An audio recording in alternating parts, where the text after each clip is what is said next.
busy day for me today. So, for today's video ay pupunta tayo sa palengke para mamalengke. At then, magluluto para maghatid naman ng lunch sa aking amo. So, dito yung palengke namin, guys. So, ito naman yung community namin dito.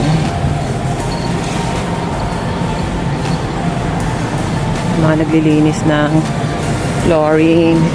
Kasi dito guys, yung mga aso nilalabas nila after ng kanilang lunch at dinner, and then umiihi dyan sa sahig. Gawa ng mga community cleaner dito is nililinis nila yan. So meron talaga nakatoka dyan para maglinis, para mga street sweeper sa atin. So dito ang palengke sa amin. Palengke namin, guys. Kaya ako ng gulay, guys. Ito yung mga gulay dito na bibilan. Ito yung lalaki na mga ibang klase ng to, cauliflower. So dito mura dito, guys. Alam nyo, dalawang klase ng gulay dito is $10 lang. Mga ganyan, no? Katali-tali na siya. Pero pag ganito, kilo-kilo yan. Pero nyo naman dito yung yung labanos, sa lalaki niyan, guys. Gabraso natin yan. $6 lang ang isa. Dalawa, 10. Tayo na patatas, guys. Tayo ng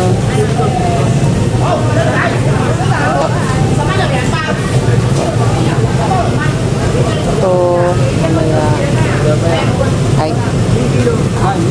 Patatas.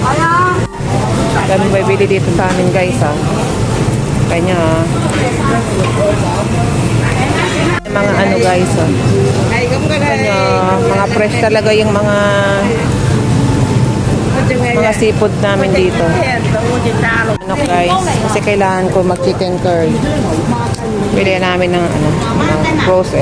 Pilihan din dito ng mga prutas. Ayan, berry, para dyan, dragon fruit, papaya, mangga, apple. Tapos meron pang nito. Ang tawag dito, guys? Kalimutan ko, orange. Tapos ang lalaki ng mangga, Hindi mo gano'ng kalaki mangga. Yeah. Tayo, guys, kasi magluluto pa ako. Magpe-prepare pa ako ng pang lunch ni amo kasi dinadalan ko siya araw-araw ng lunch sa school. So, sa school nga pala nagkatrabaho yung amo kong babae, guys.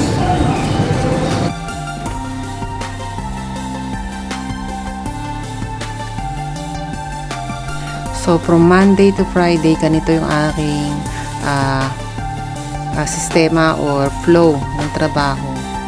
So, after ko na maintindi yung kanilang mga breakfast sa umaga, and then aalis sila. Then, sa gabi pa lang nag-iisip na ako kung anong lulutuin. Minsan, nakakalimutan ko lista ko ano yung lulutuin ko kinabukasan. Nagbabago. Minsan yung flow ng aking trabaho dito. So, ayan. Dito, inire-ready ko na yung lulutuin ko para sa lunch ng amo ko kasi everyday, Monday to Friday, kung hindi rin lang naman niya sasabihin na wag ako magdala is everyday nagdadala ako ng pagkain sa kanya. 11:30 hinahatid ko niya sa school niya. So ang naisipan kong lutuin ngayon ay yung minced pork na merong tofu. So mapo tofu ang tawag dito. And then may gulay at saka isang itlog at konting kanin. So konti lang kain ng amo ko, parang sa atin na isang kutsara lang. So ayan, busy-busy na ang ating Inday. At after nyan ay kukunin ko yung aking nilabahan at isasampay ko na. So yung mga washing machine naman dito, guys, ay automatic. So after mo isa lang, hintayin mo lang at siya ay sasampay na. Wala nang mga banlaw or mga ida-drain pa or patutuyuin o i-spin sa washing machine. Ito ay automatic. So, yan na nga guys, sinampay ko na yung aking mga nilabhan sa washing machine. So, 15 minutes lang naman yan kasi kung tutusin ay 4 na piraso lang naman na damit ng amo ko lalaki. So, yung mga pang hand wash ay mamaya ay tatapusin ko after ng aking lahat ng trabaho na ito. So, after ko na magsampay ng aking mga sampayin, ay bumaba na ako para ituloy yung aking niluluto. So, nag-text nga pala yung amo ko guys na dalang ko raw siya ng lemon water dahil parang meron siyang flu. And then, pinapadala niya rin sa akin yung gamot. So, nagmamadali na ako niyan guys. So, hindi na ako nag-voice over na lang ako ngayon para ipakita yung aking ginagawa. Dahil, pandalasan na. So, dapat 11:15 ako lalabas. Pero ngayon, plano ko 11 o'clock ay madala ko na yung kanyang pagkain para naman makainom agad siya ng gamot. So, sana naman ay hindi matuloy yung lagnat ng amo ko. So, ganyan ang buhay ko dito sa Hong Kong guys. Busy-busy sa umaga. Pero pagdating naman tanghali, wala na akong ginagawa. Pahinga rin pag may time. So, huwag natin pababayaan ang sarili natin kasi kaya naman tayo na andito para magtrabaho, para matustusan natin yung ating pamilya sa Pilipinas. Hindi tayo pwede magkasakit kasi sa ngayon guys, ang dami nagkakasakit dito. So, sa aking mga kapwa Pilipino dito sa Hong Kong, kailangan ingatan natin ating sarili kasi marami pa tayong obligasyon sa Pilipinas, tayong inaasahan, lalo na yung may mga anak, lalo na yung mga single mother.